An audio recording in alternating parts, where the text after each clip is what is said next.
Una de las estrategias más usadas y rentables para los propósitos perversos del diablo ha sido a lo largo de la historia la redefinición de términos, cambiando el sentido clásico de una palabra, el sentido correcto de una palabra, y básicamente dándole a esta la adaptación o el sentido de lo que él desea para poder implantar su propia agenda o para poder lograr sus propios propósitos o fines.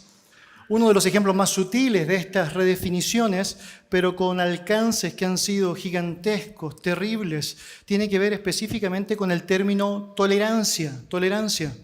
El diccionario de la Real Academia de la Lengua Española define tolerancia como respeto o consideración hacia las opiniones de los demás, aunque sean diferentes a las nuestras.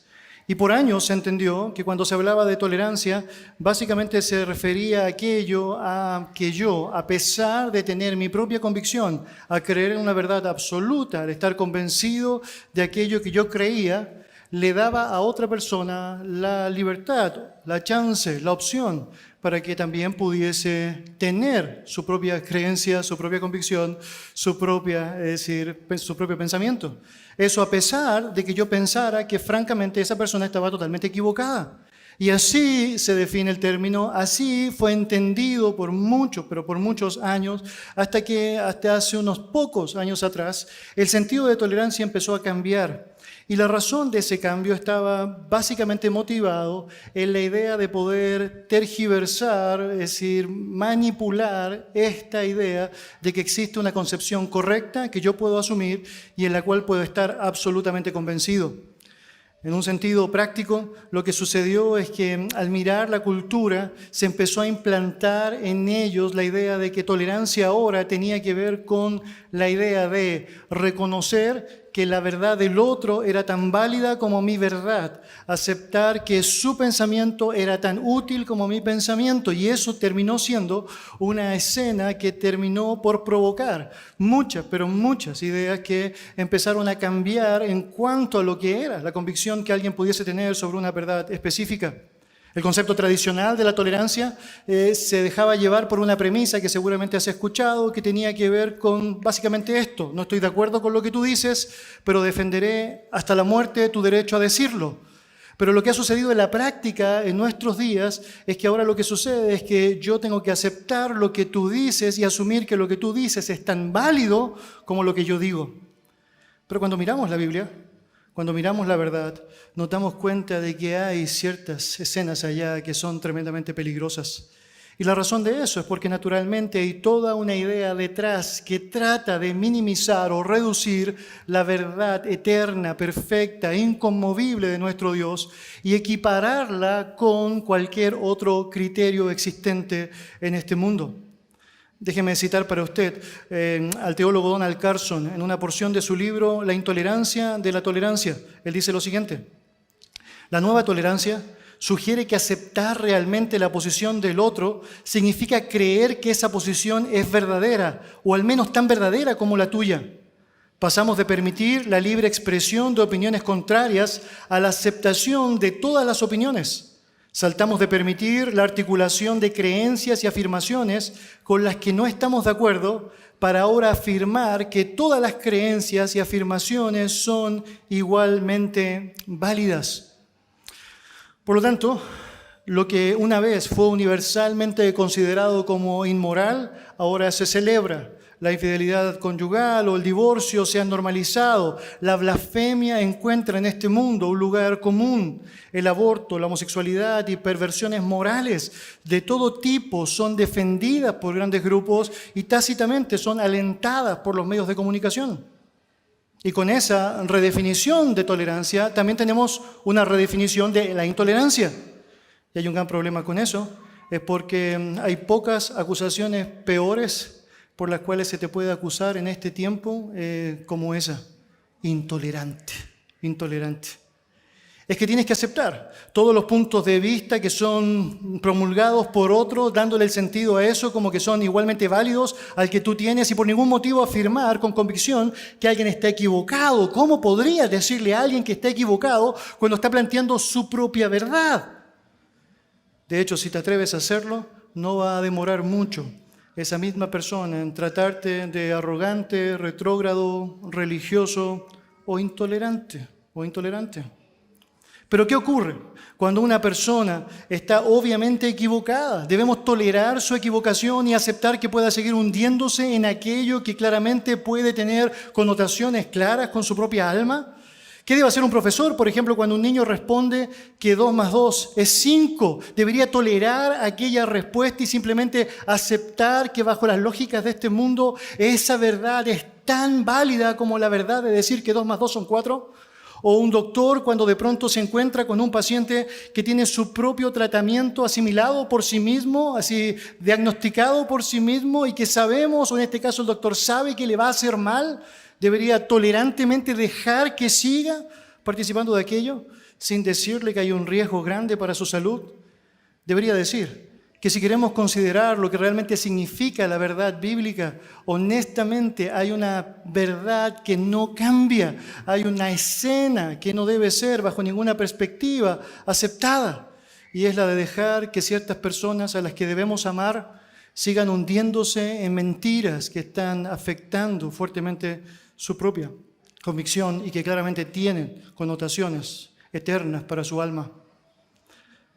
Para la redefinición de la tolerancia, es el relativismo el que ha logrado ser clave para poder dar un lugar para que ésta pueda entrar. Esta idea de que no hay verdad absoluta ha hecho que, francamente, este concepto nuevo de tolerancia tome trascendencia. Es porque si tienes que aceptar que todos los puntos de vista son válidos, bueno, tienes que aceptar que no existe una verdad absoluta. Tienes que aceptar que la verdad que tú profesas es igualmente importante como la verdad que cualquier otro puede profesar. Obviamente, si estás pensando en la idea de establecer que alguien está equivocado, es porque tienes una norma verdadera que define esa equivocación. Por lo tanto, el relativismo ha generado el espacio propicio para que las personas en la práctica puedan entonces dejarse llevar por este concepto que está generando tantos, pero tantos estragos en la sociedad. Para mí no deja de ser curioso que en el año 1995 las Naciones Unidas publicaron lo que se llama la Declaración de los Principios sobre la Tolerancia. Y en el artículo 1 sobre el significado de la tolerancia afirman lo siguiente: implica el rechazo de dogmatismos y absolutismos. Y eso suena tremendamente paradójico. Por un lado es porque deja en evidencia naturalmente lo que desea, es hacer que cualquier pensamiento firme sobre la verdad que alguien pueda tener pueda ser desestabilizado, porque lo equipara con cualquier otro. Pero también, por otro lado, muestra lo absurdo de la declaración. Es porque la misma declaración encierra en sí misma afirmaciones que son bastante dogmáticas y absolutas. Este es claramente el problema con esta idea de que todo es relativo. Es decir, puedes luchar o conversar con personas al respecto que van a estar todo el tiempo tratando de enfatizar el asunto de que, bueno, si tu verdad no es lo mismo que mi verdad, pero todo absolutamente es relativo, no hay verdad absoluta. Y tú podrías preguntarle entonces, ¿estás seguro de aquello que estás diciendo? Absolutamente, es decir, todo es relativo. ¿Estás absolutamente seguro de eso? Absolutamente seguro. Por lo tanto, crees en absolutos. La propia premisa, la propia idea que está tratando de ser promulgada cae por su propio peso al notar cómo la intencionalidad de aquel que la profesa no puede ser consistente con llevarla adelante, con continuar de buena manera con ello. Y aunque yo debería decir que esta sintomatología de redefiniciones y personas que están errando o dando golpes contra el aguijón es muy normal y cotidiano en el mundo en el que nos encontramos, lo que hace duro y difícil hablar de un asunto como este es que muchas veces las iglesias, en su afán de parecerse al mundo, adoptan absolutamente las mismas políticas que el mundo ha establecido. Muchas iglesias que han olvidado la responsabilidad que Dios les ha dado de ser columnas y baluartes de la verdad, han pensado que es una sumamente buena idea estar básicamente ahora siendo sensibles a la cultura posmoderna y tratando de equiparar concepciones del mundo a sus propias concepciones. Están absolutamente persuadidos a congraciarse con el mundo, aunque esto signifique en la práctica dejar de congraciarse con el Dios del cielo y de la tierra. Y en ese contexto, grandes caídas ha enfrentado la iglesia de Cristo a lo largo de la historia. Es porque no fuimos diseñados para ser iguales al mundo, fuimos diseñados precisamente para mostrar una diferencia a este mundo bajo los parámetros que el Señor estableció. Piénselo así. De pronto se van a levantar ciertas personas en medio de ciertas congregaciones y van a enseñar doctrinas que son erróneas, alejadas de aquello que el Señor ha establecido en su santa palabra. Y de pronto, aquellos defensores de la tolerancia bajo sus propias terminologías van a decir, bueno, tiene derecho a decirlo, es decir, es su verdad, deberíamos atenderlo, deberíamos darle la importancia que esto tiene.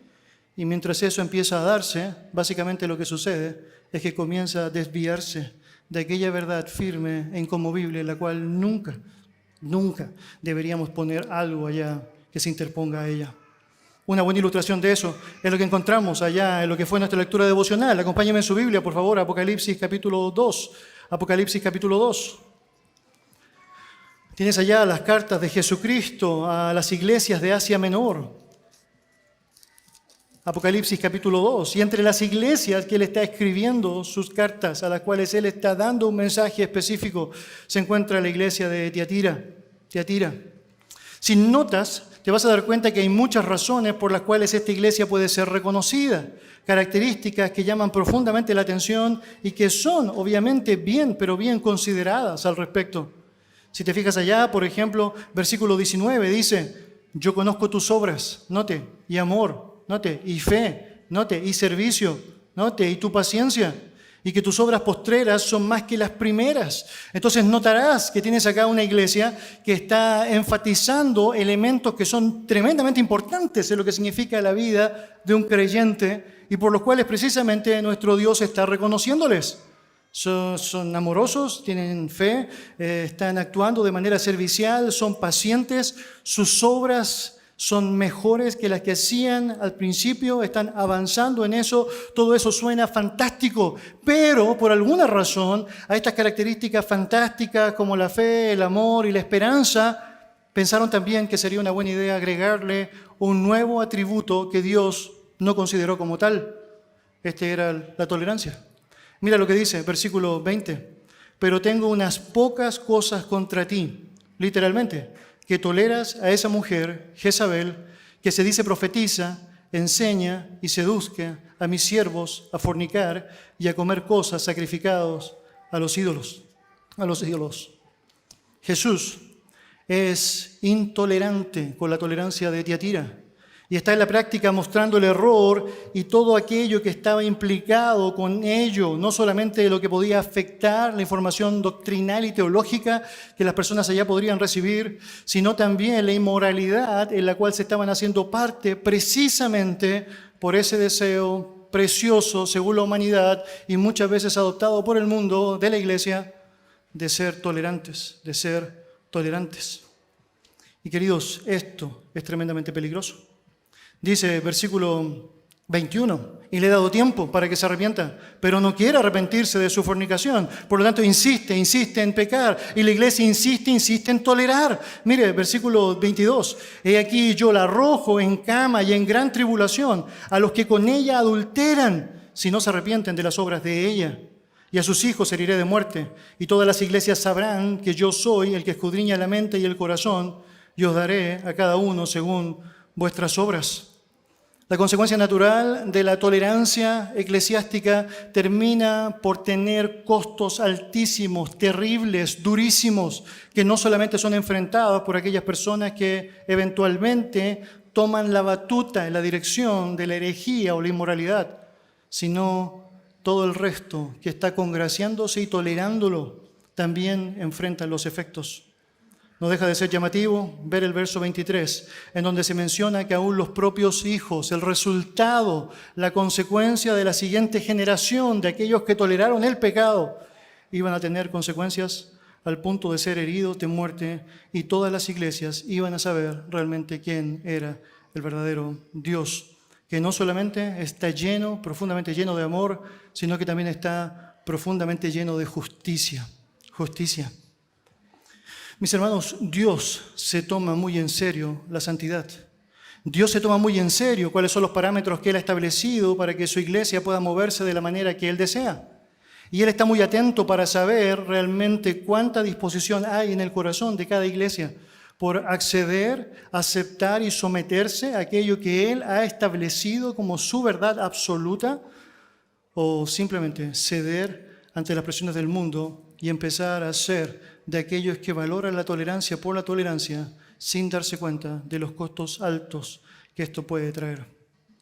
Un ejemplo muy palpable es lo que nos corresponde aprender como iglesia, allá en 1 Corintios capítulo 5. Y le invito por favor a que me acompañe allá en su Biblia. 1 Corintios capítulo 5. Vamos a comenzar hoy a estudiar esta porción de la palabra del Señor, hablando específicamente de este asunto que a mi parecer tiene tanta importancia por lo que significa nuestro propio desafío de actuar como el Señor espera. Y tiene que ver con esa tolerancia que es inaceptable, esa tolerancia que francamente no debe tener lugar, no debe tener espacio en la vida de la iglesia de Cristo. Leo para ustedes, 1 Corintios capítulo 5, versículos 1 al versículo 13. La palabra del Señor dice así: De cierto se oye que hay entre vosotros fornicación, y tal fornicación, cual ni aún se nombra entre los gentiles, tanto que alguno tiene la mujer de su padre. Y vosotros estáis envanecidos. ¿No debierais más bien haberos lamentado para que fuese quitado de en medio de vosotros el que cometió tal acción? Ciertamente yo, como ausente en cuerpo, pero presente en espíritu, ya como presente he juzgado al que tal cosa ha hecho. En el nombre de nuestro Señor Jesucristo, reunidos vosotros y mi espíritu, con el poder de nuestro Señor Jesucristo, el tal sea entregado a Satanás para destrucción de la carne, a fin de que el espíritu sea salvo en el día del Señor Jesús. ¿No es buena vuestra jactancia? ¿No sabéis que un poco de levadura leuda toda la masa? Limpiaos, pues, de la vieja levadura, para que seáis nueva masa, sin levadura como sois, porque nuestra Pascua, que es Cristo, ya fue sacrificada por nosotros. Así que celebramos la fiesta no con la vieja levadura, ni con la levadura de malicia y de maldad, sino con panes sin levadura y de sinceridad y de verdad. Os he escrito por carta que no os juntéis con los fornicarios, no absolutamente con los fornicarios de este mundo, o con los avaros, o con los ladrones, o con los idólatras, pues en tal caso sería necesario salir del mundo. Más bien os escribí para que no os juntéis con ninguno que llamándose hermano fuere fornicario, o avaro, o idólatra, o maldiciente, o borracho, o ladrón, con el tal ni aun comáis. Porque ¿qué razón tendría yo para juzgar a los que están afuera? ¿No juzgáis vosotros a los que están adentro? Porque a los que están afuera Dios juzgará. Quitad pues a ese perverso de entre vosotros. Acompáñame en oración. Señor Dios, te damos muchas gracias porque sabemos, Señor, soberanamente has permitido que podamos estar todos los que estamos aquí hoy, Señor, para escuchar de tu verdad.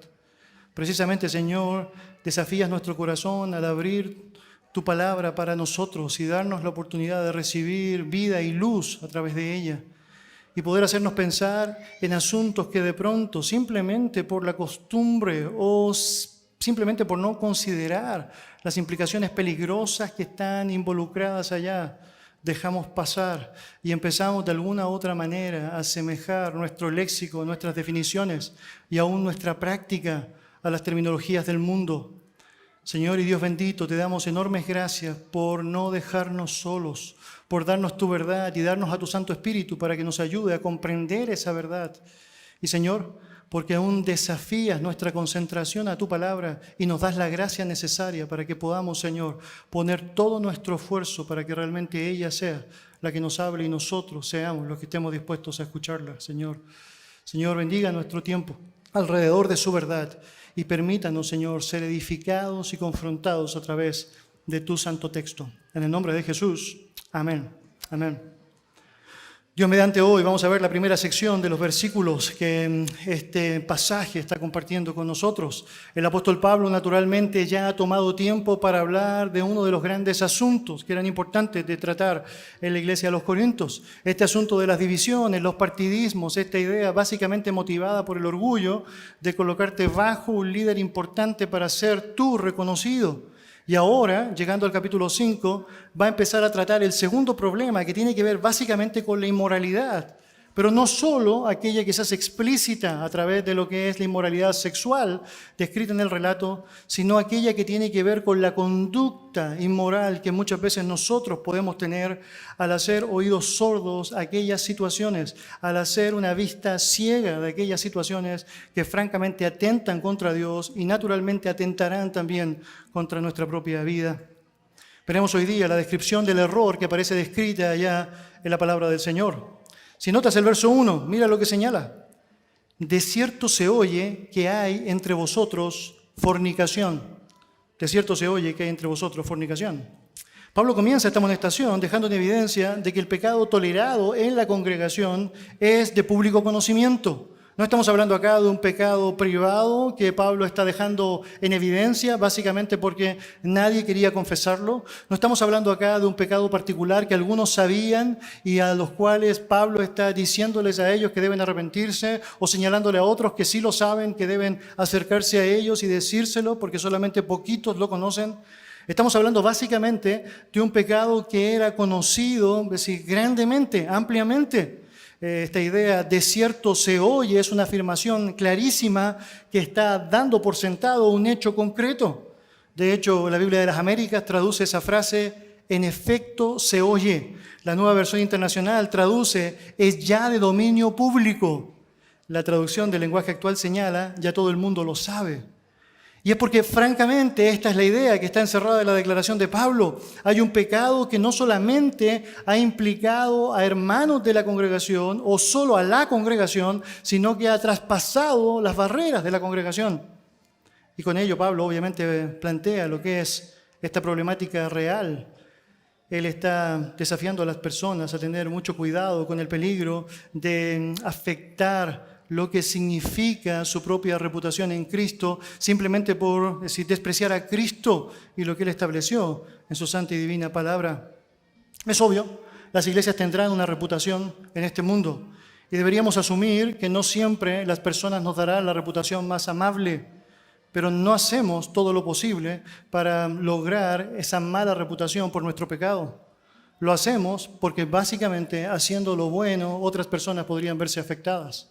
El punto es que hay muchos, tal como el texto menciona acá, que están dando un mal testimonio de Jesucristo y su verdad, básicamente porque desean vivir una vida lejos de la santidad, fuera de lo que significa el marco de la pureza, asumiendo la tolerancia como un asunto trascendente en lo que tiene que ver con el pecado. Si apreciamos el texto, hay varias cosas que podemos considerar. En primer lugar, nota que hay una clasificación general para describir cuál es el pecado, narrado allá. Dice, de cierto se oye que hay entre vosotros, note, fornicación.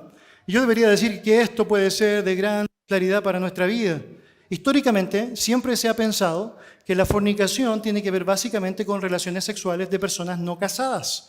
Y se hace un contraste entre lo que es la fornicación y el adulterio, en donde esto está básicamente hablando de relaciones ilícitas para personas que son casadas. Pero si bien adulterio está bien definido bajo ese formato, el término fornicación es un término amplio que implica una serie y amplia gama de pecados morales. La palabra para fornicación en el griego es porneia. Y de ella se desprenden toda clase de ámbitos inmorales a la luz de la palabra del Señor. Y tienes allá descripciones tan explícitas como el adulterio, dentro de esta lógica, el incesto, la homosexualidad, la bestialidad y todo otro tipo de acto inmoral. De hecho, la palabra porneia es de donde sacamos el término que conocemos popularmente como pornografía, haciendo que el concepto del pecado moral sea mucho más amplio de lo que realmente muchas veces nosotros pensamos. Entonces, en la práctica, lo que está haciendo el apóstol Pablo es mostrar que hay un acto inmoral que la iglesia está llevando a cabo y que está tolerando en cuanto a lo que significa su ejecución. Eso explica también por qué algunas versiones bíblicas, en vez de traducir fornicación, dirán, por ejemplo, impureza o inmoralidad, porque francamente eso es lo que está siendo descrito. Ahora, ¿cuál es ese acto perverso, inmoral, que se estaba llevando en la práctica dentro de la congregación? Mira lo que dice al final del versículo 1. ¿Estás allá? Dice, tanto que alguno tiene la mujer de su padre. Y la idea específica acá es esta: hay un hombre de la congregación que estaba manteniendo una relación impropia con una mujer que era la mujer de su progenitor. Algunas conclusiones que podemos desprender de la información bíblica hasta ahora y que nos ayuda el texto a poder dilucidar. En primer lugar, el presente indicativo que aparece allá, que alguien tiene la mujer de su padre, nos habla de una práctica no simplemente puntual, sino de un acto continuo. Es decir, alguien está teniendo, la idea es allá, a la mujer de su padre. Una práctica que ha durado tiempo, por lo tanto nadie en la iglesia podría decir, yo pensaba que podía ser, pero no estaba tan seguro. E incluso la palabra nos da la posibilidad de que hubiese existido incluso una convivencia entre los involucrados, lo que haría mucho más explícito lo que era esta realidad pecaminosa o perversa. En segundo lugar, la expresión la mujer de su padre nos muestra que no era su madre biológica. Habría sido muy práctico decirlo de esa manera, ¿o no? Básicamente se trata acá de lo que sería conocido popularmente como una madrastra, alguien que es la esposa de tu padre y que ahora está estableciendo un vínculo impropio contigo. Aunque de pronto personas quisieran disociar lo que significa la lógica acá de alguien que biológicamente no es su madre y con eso eliminar la posibilidad de un pecado allá, lo cierto es que el pecado sigue siendo pecado, porque francamente ella no era la mujer que le correspondía a él y francamente la Biblia no hace una separación entre lo que significa una mamá biológica y una madrastra para referirse a incesto. Y eso me llama profundamente la atención. De hecho, si consideramos la santidad de Dios revelada en el Antiguo Testamento, puedes notar, por ejemplo, cómo en Deuteronomio 22:30 el texto dice: ninguno tomará a la mujer de su padre, ni profanará el lecho de su padre. En Deuteronomio capítulo 27, versículo 20, la Biblia dice: maldito el que se acostare con la mujer de su padre, por cuanto descubrió el regazo de su padre, y dirá a todo el pueblo: amén, amén. Por lo tanto, había indicaciones claras de parte de Dios en relación a lo que significa la preservación de su santidad, y en la teocracia Él había dejado claras normas establecidas en donde específicamente dentro de todo lo que dijo con mucho detalle está señalando: esto es una aberración, esto es algo impropio, esto es algo que no se puede tolerar. Debería decir también que el hecho de que no se mencione el adulterio dentro de lo que es la lógica acá puede implicar, y simplemente digo puede implicar, que incluso el padre ya había, es decir, dejado esta relación que estaba ahora llevándose a cabo entre su mujer con su hijo. En tercer lugar, un asunto interesante en el texto es que la mujer no es el objeto al cual se le demandan todas estas convocatorias al arrepentimiento y a quien obviamente es usada para hablar a la iglesia en cuanto a cómo deberían cambiar. Si te fijas, todo tiene un punto específico en el hombre en particular. Y eso nos dice mucho en relación a cuál era el rol o cuál era la participación de esa mujer con la iglesia o con Cristo. Es obvio que naturalmente acá no estamos hablando de alguien creyente en el caso de ella, pero sí él era alguien que estaba siendo parte de la iglesia.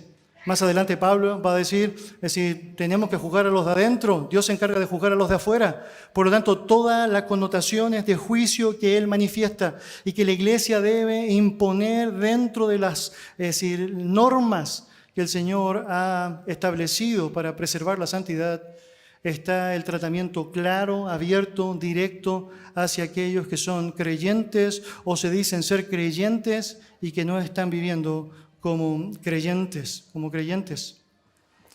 Debería decir que cuando miramos todo esto nos sorprende, nos llama la atención el hecho de que también hay un aspecto que es fuertísimo. No solamente apuntas a un hombre que está actuando de una manera inmoral en relación a tomar a la mujer de su padre, sino que también, aun si ella no es creyente, está transgrediendo otro principio. ¿Y cuál es una lección grande que tú y yo podemos sacar de esto? Es que claramente el pecado siempre va a pedirte más. Por lo tanto, en la medida que empiezas a ceder frente a una práctica pecaminosa, no vas a demorarte mucho más en ceder frente a otra y frente a otra. Y esta es la razón trascendental por la cual Dios nos advierte en el marco de la iglesia a tener cuidado con la tolerancia a pecados que claramente Dios trata como tal. Es porque empiezas a ceder con uno y no tienes idea dónde vas a terminar en tu cesión de las normas de santidad establecidas por Dios. Un elemento complejo. que podemos notar en cuanto a la magnitud del pecado y que aparece también descrito acá, tiene que ver con cómo este era catalogado por la sociedad en la cual se encontraban. Si otra vez vas al versículo 1, nota, dice, y tal fornicación, cual ni aún se nombra entre los gentiles. Y esto es muy interesante, es decir, el pecado que se está llevando a cabo acá, el incesto que se está llevando a cabo acá entre este hombre y la mujer de su padre, era algo que ni siquiera se nombraba en la cultura gentil. Note, entre los mismos mundanos y paganos, llenos de inmoralidad, esto era como mucho. Y es porque francamente ellos podían reconocer que había aún ciertos límites que no debían ser transgredidos. El texto no está diciendo que los gentiles no practicaban ese pecado. Naturalmente, si los gentiles son pecadores y eventualmente van a actuar de manera pecaminosa. El punto acá tiene que ver básicamente con que aún para los gentiles que practicaban eso, es decir, estaban hablando de algo que era terrible, algo que era inaceptable. Y yo debería decir, esto le da un peso de gravedad mucho mayor al asunto, ¿no? Es decir, tenemos el derecho para permitir en la iglesia ciertas cosas que aún el propio mundo puede considerar como perversas y que son francamente malas. Y la respuesta es no, deberíamos actuar de una manera consistente con lo que significa las normas de santidad de Dios y magnificar cómo esto puede afectar terriblemente al mundo en el cual nos encontramos. De hecho, tenemos algunas evidencias históricas. Cicerón, por ejemplo, que era un teólogo y un filósofo, escritor, es decir, romano, deja registros específicos establecidos en donde menciona cómo el incesto era algo intolerable para la ley romana. Por lo tanto, podrías imaginar que todo esto que era ilegal, que era visto de mala manera, que aún los del mundo lo veían como algo malo, bueno, ahora lo está haciendo la iglesia. Y de pronto nos podemos ver involucrados en situaciones tan terribles como esas, en donde en nombre de la tolerancia empezamos a ceder frente a aquello en lo cual no debemos ceder.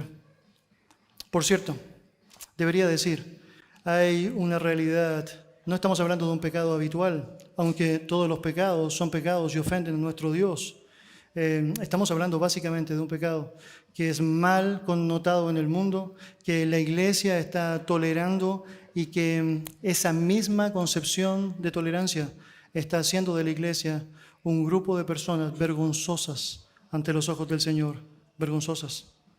Debería decir, las mejores iglesias aún pueden estar expuestas profundamente en el presente estado de imperfección a llevar adelante mayores y mayores corrupciones.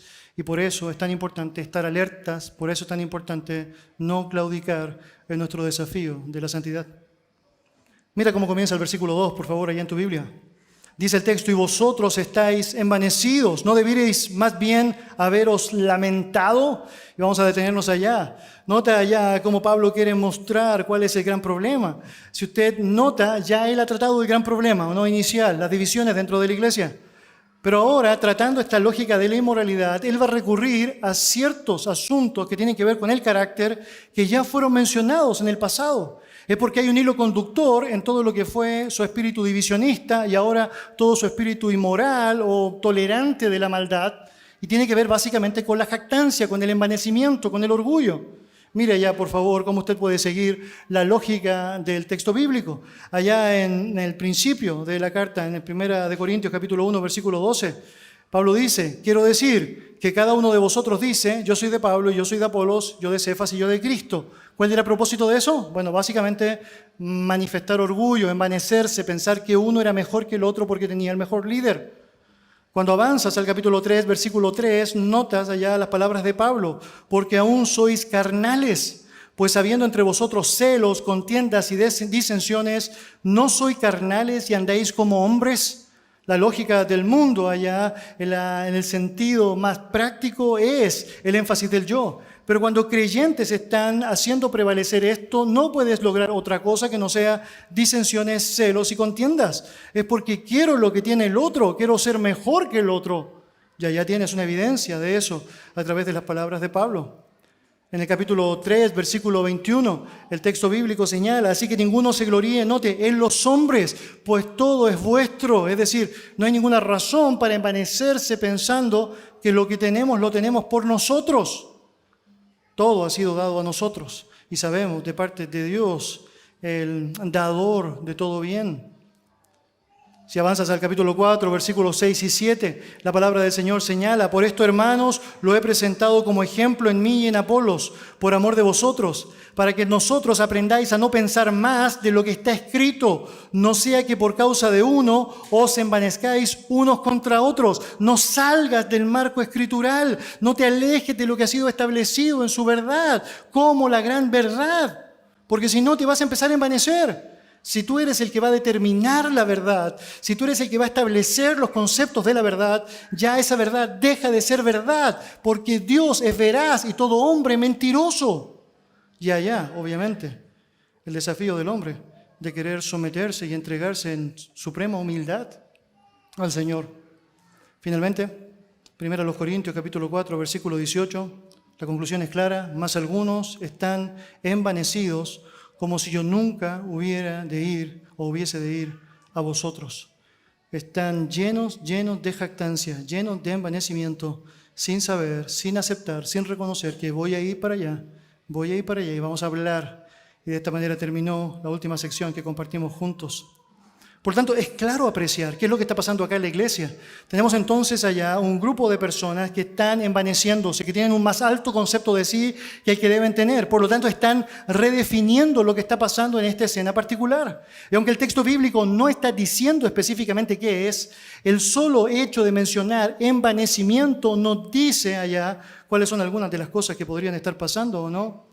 Bueno, obviamente, pensar de alguna manera que el amor es mucho más importante que cualquier otra cosa, bajo malas definiciones o no. Entonces, bueno, vamos a aceptar que las personas vivan su vida como quieran vivirla. Hay muchas aplicaciones para nosotros, ¿o no? De alguna u otra manera, pensar que hay excusas suficientes para hacer lo que están haciendo y ellos piensan que están haciéndolo bien. De hecho, esta es la idea de envanecimiento. Si pienso que estoy haciéndolo muy bien. Y Pablo está diciendo: lo estás haciendo tremendamente mal, tremendamente mal. De hecho, cuando miras el texto bíblico, te das cuenta que Pablo está contrastando el envanecimiento con lo que realmente debería haber sido su sensación. Y la sensación que Pablo espera que ellos hubiesen considerado es la de haberse lamentado. Otra vez, si lees el versículo 2, dice: más bien haberos lamentado. Y es que el pecado, mis hermanos, debe generar dolor. Ver en un momento específico que Dios está siendo deshonrado. Considerar en un momento particular que un hermano está enceguecido con la ceguera de su pecado. Notar que una familia se está destruyendo producto del pecado. Apreciar en la práctica que el cuerpo de Cristo está siendo afectado producto del pecado. Y que los incrédulos pueden ahora con autoridad blasfemar en contra de Cristo por la manera en cómo ese cuerpo local está llevando el nombre de Cristo. Debería afectarnos.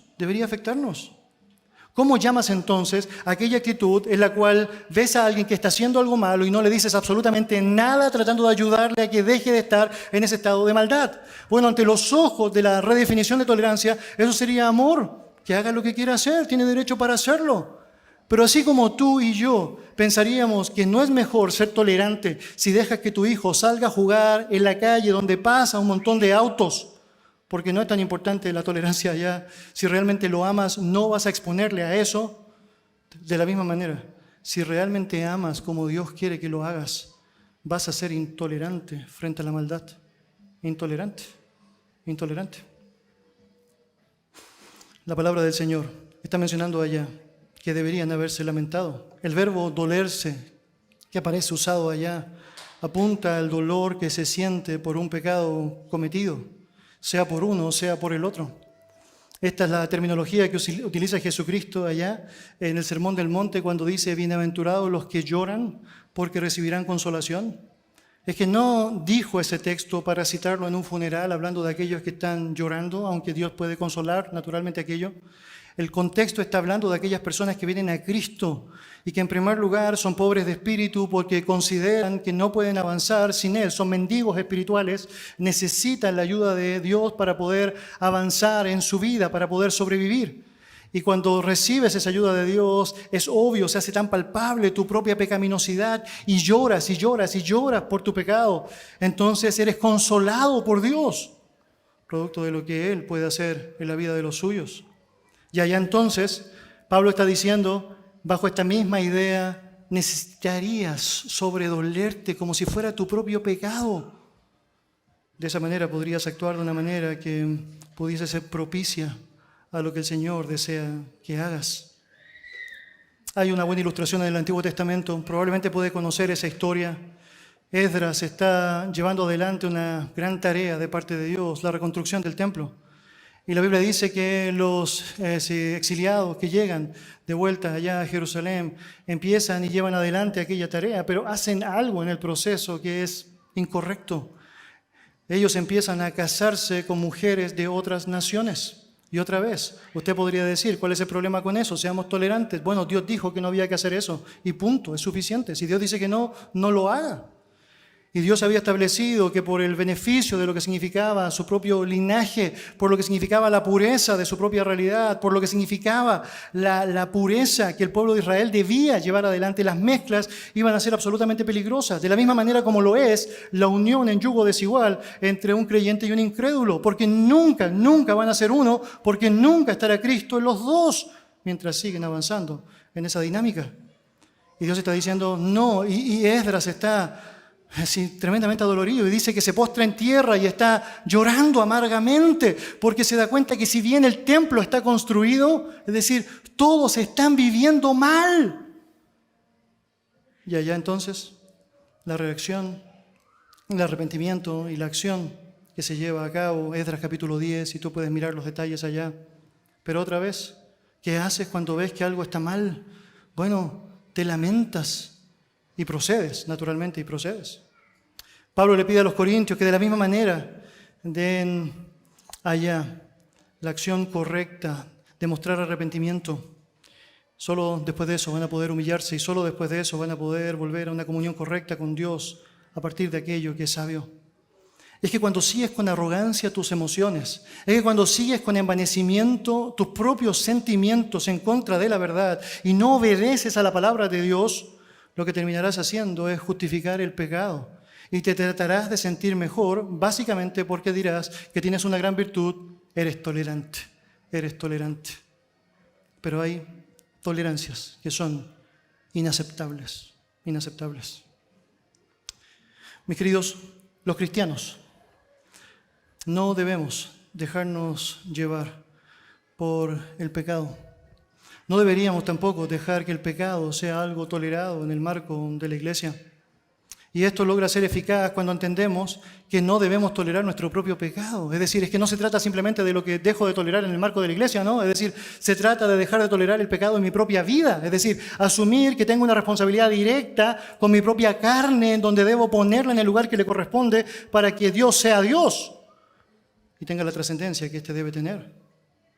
En la medida que usted y yo seamos conscientes de la debilidad que estamos viviendo y nuestra necesidad práctica de echar mano a la gracia del Señor y poder decir no al pecado y odiar nuestro propio pecado, vamos a tener el privilegio de poder ser prácticos en lo que significa aquello en la realidad de nuestra iglesia, en donde vamos a poder alentar a otros a corregir su vida, en donde vamos a poder desafiar a otros a mejorar y otros lo van a hacer, pero también en donde vamos a ver otros obstinados que seguirán y para los cuales hay una horrenda expectación de juicio, que sabemos más adelante el propio texto bíblico nos va a mencionar en la progresión de sus detalles. Acompáñenme en su Biblia, por favor, Efesios capítulo 5. Efesios capítulo 5. Y aprecia ya el estándar que el Señor estableció para la vida de cada uno con su propio pecado.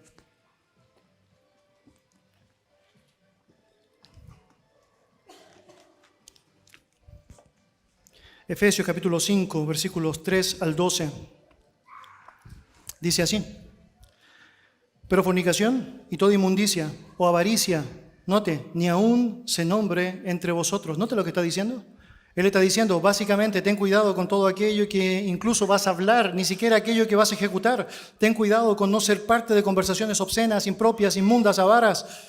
Nota eso, ni siquiera hables sobre eso. Cuidado con bromas, doble sentido. Cuidado con malas palabras que tratan de ofender o tratan de decir lo que no debe decir, francamente, ante la realidad de un cristiano. La razón es que debes actuar, debes pensar y debes hablar como conviene a santos. Note, ni palabras deshonestas, ni necedades, ni truanerías que no convienen, sino antes bien acciones de gracia. Porque sabéis esto, que ningún fornicario o inmundo o avaro que es idólatra tiene herencia en el reino de Cristo y de Dios. Nadie os engañe con palabras vanas, porque por estas cosas viene la ira de Dios sobre los hijos de desobediencia. No seáis pues partícipes con ellos, porque en otro tiempo erais tinieblas, mas ahora sois luz en el Señor. Andad como hijos de luz, porque el fruto del Espíritu es en toda bondad, justicia y verdad, comprobando lo que es agradable al Señor. Y nota versículo 11, y no participéis de las obras infructuosas de las tinieblas, sino más bien reprendedlas, o literalmente desenmascaradlas, porque vergonzoso es aún hablar de lo que ellos hacen en secreto. Siempre para mí ha sido impresionante pensar cómo Dios, de una manera tan poética, nos ha dado el libro de Cantar de los Cantares. Y tú sabes allá, lo que aparece descrito, ¿no? Es la relación íntima, preciosa, tierna, llena de bondad, sexualidad santa, aplicada en la relación de pareja. Y de pronto, por alguna razón, tienes allá un montón de figuras tratando de explicar lo que está sucediendo. Es que aún el propio Dios tiene cuidado de hablar de aquello. Debería decir, nos está enseñando cuánto cuidado nosotros deberíamos tener cuando hablamos de aquello que puede hacernos ser afectados y afectar a otros.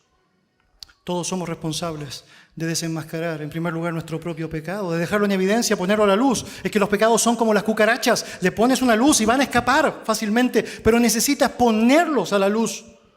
Y necesitas ser vigilante frente a tu propio mal, pero también vigilante frente al mal de tus propios hermanos, a los cuales les advertimos de su pecado, les alentamos al cambio y le hacemos notar el peligro de su accionar.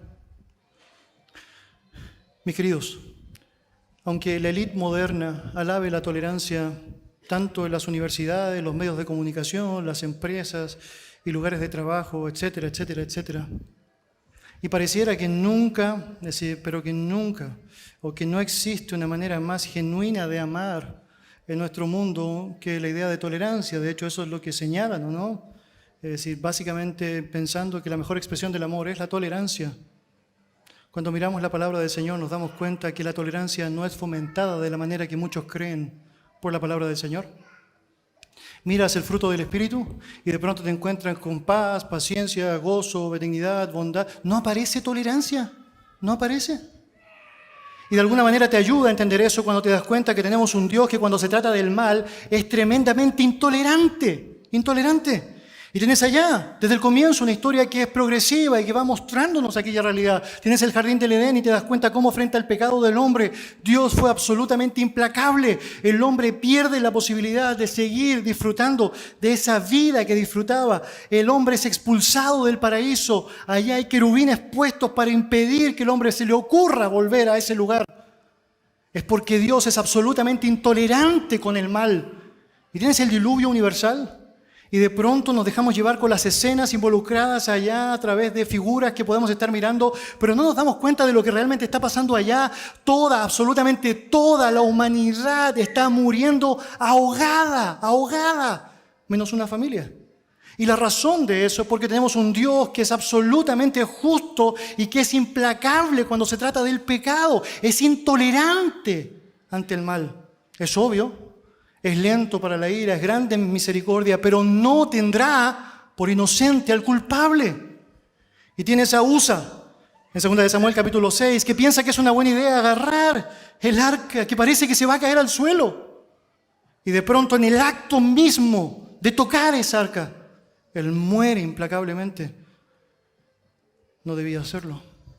Y Dios, que es santo, y Dios, que es implacable, no tolera el mal. Y podríamos seguir a lo largo de todo el Antiguo Testamento y considerar a Can, podríamos considerar a los hijos de Coré, a los hijos de Aarón, a los cananeos, a los habitantes de Sodoma y Gomorra. Podríamos hacer una larga lista de todo lo que eso involucra y ver cómo la misma mano de Dios no toleró el mal. Él los castigó. Y notas ese Dios implacable que no solamente, como algunos dicen, tiene que ver con el Antiguo Testamento, tiene que ver también con el Nuevo Testamento. Y de pronto notas las palabras de Cristo diciéndole allá a su audiencia incrédula: a través del mensaje a sus discípulos: cualquiera que no los reciba ni oiga sus palabras, al salir de esa casa o de esa ciudad, sacudan el polvo de sus pies. En verdad les digo que el día del juicio será más tolerable el castigo en la tierra de Sodoma y Gomorra que para esa ciudad. Nota lo que está diciendo. Hay un juicio más grande que el juicio de Sodoma y Gomorra para aquellas personas incrédulas al Evangelio de Jesucristo. Advirtió que muchos iban a pensar que eran de Dios, porque básicamente lo decían, ¿no? Y llegarán al día allá en donde dirán: Señor, yo profeticé, yo eché fuera demonios, yo hice milagros. Y Él le dirá: apartaos de mí, nunca os conocí, hacedores de maldad, al fuego eterno de castigo. Y allá tienes al Dios enviando a los enemigos al lugar de llanto y crujir de dientes, intolerante contra el pecado. Finalmente, yo debería decir que la misma cruz, que es el objeto práctico del amor, la bondad, la justicia, la benignidad de Dios, la misericordia, la gracia de Dios, también es un objeto claro que nos hace recordar lo intolerante de Dios. Es porque alguien tenía que pagar el pecado que tú y yo no podíamos pagar.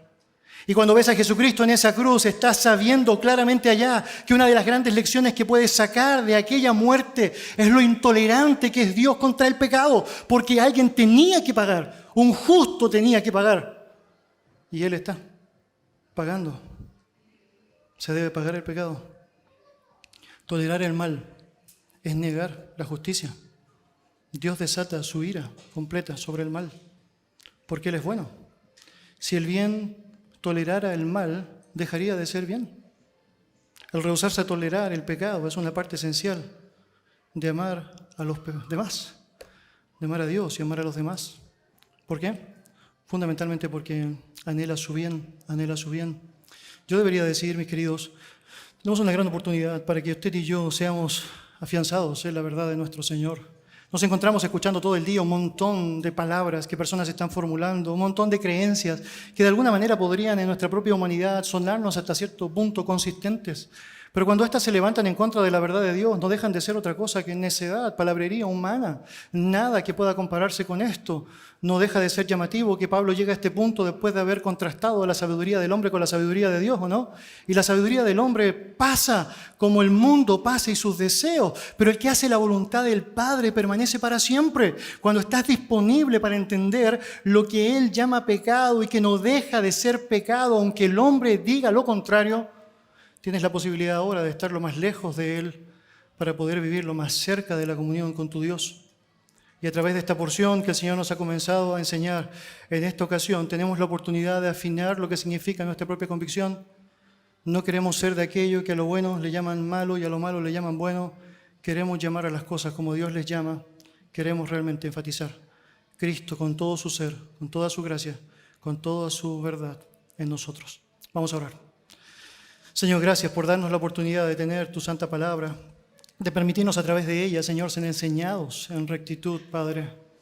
Y Dios, consideramos tantas cosas que pueden pasar rápidamente por nuestra mente sin el filtro necesario de tu verdad. Básicamente porque tenemos la guardia, Señor, no en la posición correcta. Hemos bajado, Señor, aquello y nos exponemos, Padre, a que los dardos del enemigo puedan empezar a hacer eco, mella, destrozos, Señor, en nosotros. Y necesitamos, Señor, mantenernos firmes ante la luz de tu verdad, Señor. Y necesitamos, Señor, no claudicar en el desafío de ser claros con aquello que debe ser claro, Señor. Y las personas pueden tener su punto de vista, claramente lo pueden tener, podríamos escucharlo aún, claramente podríamos escucharlo, pero deberíamos decirle también que le amamos tanto, pero tanto, que necesitamos rogarle que también escuche aquello que a nosotros nos dio el sentido eterno de vida en Cristo. Y que sabemos es lo único que va a liberarles, no sus buenas intenciones, no sus emociones, no sus sentimientos, no sus creencias temporales, sino Cristo y solo Cristo. Y Señor, ayúdanos a poder valorar lo que eso significa y ayúdanos, Señor, a poder estimar lo que significa la santidad de tu cuerpo, porque la santidad conviene a tu casa. Es porque francamente, Señor, necesitamos, debemos, Señor, vivir en coherencia contigo para apreciar de ti también la bondad tuya, Señor, manifestada con aquellos que hacen el bien. Pero, Señor, ayúdanos a no desviarnos, a no prestar tanta atención en el pecado de mis hermanos cuando no pongo ninguna atención en mi propio pecado y ser absolutamente intolerante con lo que significa mi maldad. y si es necesario, tal como Pablo lo enseñó, golpear nuestro cuerpo y ponerlo en servidumbre, estar disponible para poder disciplinarnos de una manera en donde realmente sea evidente que por amor a tu nombre, por amor a tu verdad, por amor a tu santidad, queremos gozar, Señor, de ti. Que tu nombre sea exaltado en Cristo, ahora y siempre. Amén.